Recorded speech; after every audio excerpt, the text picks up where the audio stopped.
how have you been able to manage your grief through all of these changes in your life and also still working? Like what works for you to be able Well, to cope with it? yeah, that's a really good question. There were stages to that, like I used to use drugs and alcohol really heavily. Um, Humor, I really found that like I said before, if I could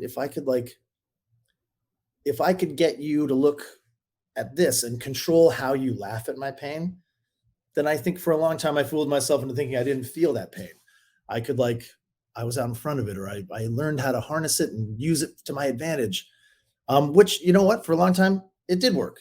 So did alcohol until it became poison, and until the humor and the using myself as a joke, which I always hated when comics did that, especially overweight comics. It's like, stop using your weight as a way to make people laugh at you. Like, yes, you're controlling it, but I know what you're doing and it hurts. And I mean, I think you and I both know about quite a few people, especially comics, who have suffered really, really badly at their own hands, kind of, but Mhm.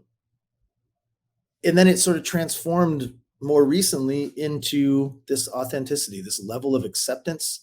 And I think the one thing that I can't I can't stress enough is like, acknowledgement is everything.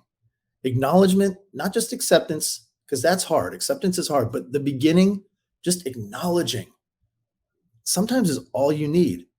You just need to somebody else, you need to acknowledge a thing that is causing you a lot of pain or grief that you don't talk about. You got to acknowledge it. And man, it just sort of takes itself from there, like, you have to do the work, but that acknowledgement becomes that's the drug for me now. That's the thing that helps me cope, is like actually coping with my grief, not distracting myself, not medicating myself, but acknowledging it, and then authentically moving forward from there.